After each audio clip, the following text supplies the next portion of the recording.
ऐसी कोई भी सरकार जो हमारे संविधान पर, हमारे अधिकारों पर उंगली उठाने का काम करे, आप अपने वोट की चोट से उनकी वो उंगली तोड़ दीजिए कि गंगी को पानी पीने तक का अधिकार नहीं है ठाकुर के कुएं से।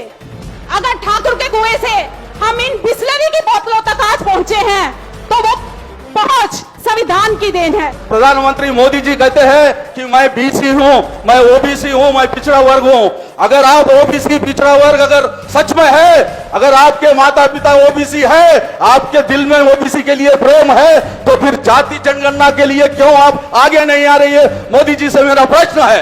आरएसएस के जो लोग हैं वो कहते हैं कि संविधान को बदलना चाहिए, संविधान को नया करना चाहिए, और बीजेपी के तमाम जो नेता हैं वो कहते हैं कि संविधान को बदलना चाहिए।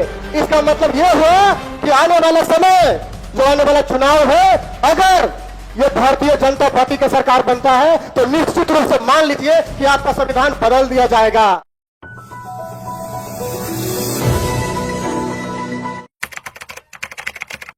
मेरे राज्य हरियाणा में, हरियाणा की मौजूदा सरकार को अनुसूचित जाति के क्लास 1 और क्लास 2 अधिकारियों को प्रमोशन में रिजर्वेशन का प्रावधान का नोटिफिकेशन लागू करना पड़ा। यह नोटिफिकेशन एक मील का पत्थर साबित होगा। हालांकि जमीनी तौर पर अगर हम देखें तो अभी इसके क्रियान्वयन में बहुत सारी अड़चने हैं, लेकिन यह परिसंघ का परिणाम है, परिसंघ की इन रैलियों का, इन कार्यक्रमों का, इन मंचों की देन है कि हरियाणा की ये मौजूदा सरकार यहां तक पहुंची है, मजबूर हुई है चुनावों से पहले कि वो हमारे अधिकारों को हमें दे सके।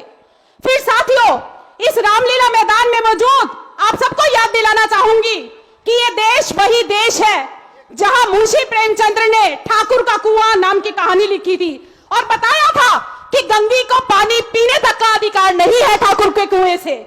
अगर ठाकुर के कुएं से हम इन बिस्लरी की बोतलों तक आज पहुंचे हैं तो वो पहुंच संविधान की देन है, परिसंघ की देन है, परिसंघ जैसे मंचों की देन है, इन रैलियों की देन है। संविधान को मत खत्म होने दे। ऐसी कोई भी सरकार जो हमारे संविधान पर, हमारे अधिकारों पर उंगली उठाने का काम करे, आप अपने वोट की चोट से उनकी वो उंगली तोड़ दीजिए। आप खत्म कर दीजिए इन सरकारों को, और खत्म करने का एकमात्र जो आपके पास आपका हथियार है वो आपकी वोट है। अपनी वोट को देख के इस्तेमाल करें, अपने नेता को देख के जो है वो चुनाव करें। डॉक्टर उदित राज आज पूरे देश भर में एकमात्र ऐसे नेता हैं जो शायद हमारे लिए, हमारे अधिकारों के लिए रात दिन 24 घंटे खड़ा है। परिसंघ के लिए इस रैली में यहां पहुंचने के लिए आप सभी का आभार प्रकट करती हूं। डॉक्टर उदित राज जिंदाबाद, डॉक्टर उदित राज जिंदाबाद, बाबा साहब जिंदाबाद। साथियों, अगर हमारा संविधान हट गया तो इस रामलीला मैदान में हम मीटिंग लगाने की बात छोड़ो, अपने घर में भी नहीं रह सकते। ये मान के चलिए बाबा साहब अम्बेडकर ने हमारे लिए कितना अद्भुत शक्ति दिया है इस संविधान में। उस संविधान से, जलद से उस संविधान की नाश करने के लिए आरएसएस दिन ब दिन एक न एक अटैक करते जा रहा है। आप जानते हैं एक मॉक ड्रिल भी हो गया है, एक संविधान और आरएसएस का मनवाद संविधान भी बन चुका है। मैं आज प्रधानमंत्री मोदी जी कहते हैं कि मैं बीसी हूं, मैं ओबीसी हूं, मैं पिछड़ा वर्ग हूं। अगर आप ओबीसी पिछड़ा वर्ग अगर सच में है, अगर आपके माता पिता ओबीसी है, आपके दिल में ओबीसी के लिए प्रेम है, तो फिर जाति जनगणना के लिए क्यों आप आगे नहीं आ रही है? मोदी जी से मेरा प्रश्न है। अगर आप सच में ओबीसी है तो रिजर्वेशन इन प्राइवेट सेक्टर क्यों लागू नहीं कर रहे? ये मोदी जी से हमारा प्रश्न है। अगर प्राइवेट सेक्टर में रिजर्वेशन नहीं है तो हमारे एससी, एसटी, ओबीसी महिला कहां जाए? उनको नौकरी कहां मिले? सब जितना भी पढ़े लिखे लोग हैं आज उनके पढ़ाई से कम काम कर रहे हैं, उनको नौकरी नहीं है। हर साल 2 करोड़ नौकरियां देने का वादा किया था मोदी जी, मगर आज 2 करोड़ हुआ नहीं, दो जॉब भी नहीं है, और 15-15 लाख का हर अकाउंट में करा था, आज तक कुछ भी नहीं है। इसके विपरीत आज मोदी जी काम कर रहे हैं। आज हमारे हक के लिए अगर तुम नहीं दिए तो 2024 में हम जरूर बताएंगे अपना। इसके बाद राहुल गांधी जी कहते हैं कि हम मोहब्बत की दुकान लगाए।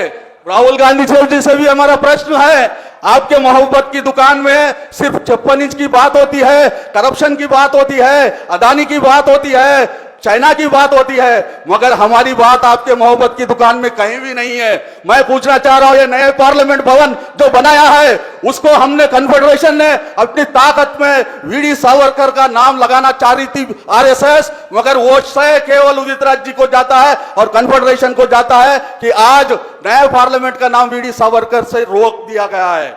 साथियों, हमारा जंग हमने आधा जीता है पार्लियामेंट के नाम के बारे में, हमें पूरा करना है। जब तक नई पार्लियामेंट भवन को डॉक्टर बी.आर. अम्बेडकर सांसद भवन नहीं लगाएंगे, हम लड़ते रहेंगे। हमारे आगे की पीढ़ी भी जाना देगी, मगर हम जरूर नई पार्लियामेंट भवन को डॉक्टर बी.आर. अम्बेडकर सांसद भवन लगा के रहेंगे। जो भी हमारे डिमांड है, हम जब तक करना चाहेंगे, लड़े तक हमें नहीं हासिल होता। यहां से हम एक संकल्प लेकर जाना चाहिए। वह संकल्प यही है कि उदित राज जी को साथ देना चाहिए। अभी पॉलिटिकल जो भी कांग्रेस हो, इंडिया हो, भारत हो, ये हमारा साथ नहीं दे रहा, ये दिल में रख लिया। हमें एक थर्ड फोर्स बनना चाहिए, एक सिविल सोसाइटी का फोर्स बनना चाहिए। ये सामाजिक शक्ति हमें है, हमने कई हासिल किए, और ये भी हमारे डॉक्टर उदित राज जी के नेतृत्व में हम संकल्प करके जाएंगे कि तेलंगाना हो या हर प्रदेश पे हम हमारी जंग जारी करेंगे। 2024 को हमारी सरकार, हम जो चाहते, जो हमारे हक देगा, वो इसी सरकार को हम लाने का संकल्प करेंगे।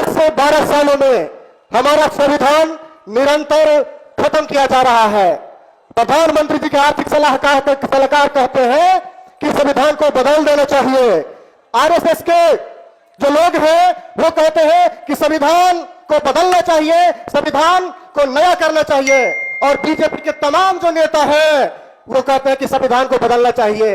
इसका मतलब यह हुआ कि आने वाला समय, जो आने वाला चुनाव है, अगर ये भारतीय जनता पार्टी की सरकार बनता है तो निश्चित रूप से मान लीजिए कि आपका संविधान बदल दिया जाएगा। और अखिल भारतीय परिसंघ ही एक ऐसी ताकत है जो संविधान को बचाने से रोक सकता है। इधर देख रहे हैं कि एक कहावत अभी आया था, और उसमें कहा गया था ठाकुर का प्रसंग, जो ओम प्रकाश वाल्मीकि जी की कहावत लिखित रचई कविता थी। आज वो चरितार्थ है कि संविधान भी आपका, खेत भी आपका, खलिहान भी आपका, और संविधान बदलने की प्रक्रिया भी आपका, सरकार भी आपका, न्यायपालिका भी आपका, कार्यपालिका भी आपका, और जुडिशरी भी आपका, सब आप ही का है। इसलिए ये सरकार बदलना चाहता है। साथियों, हम लोग आज प्रण लेंगे कि संविधान को किसी भी कीमत पर बदलने नहीं देंगे, चाहे हमें खून अपना बहाना पड़े। हम लोग खून बहाने के लिए तैयार हैं, लेकिन किसी भी कीमत पर संविधान को बदलने नहीं देंगे। इसलिए हम लोग हजारों की संख्या में बिहार से आए हैं। साथियों, अंतिम रूप से मैं यही कहना चाहूंगा कि ये आखिरी और अंतिम समय है संविधान बचाने का। अगर हम लोग संविधान बचाने में नाकाम रहे तो मान लीजिए कि फिर से हम लोग वही गुलामी की जंजीरों में जकड़े पाएंगे। तो आज हम लोग यहां से प्रण लेते हैं कि हम लोग अंतिम सांस तक संविधान को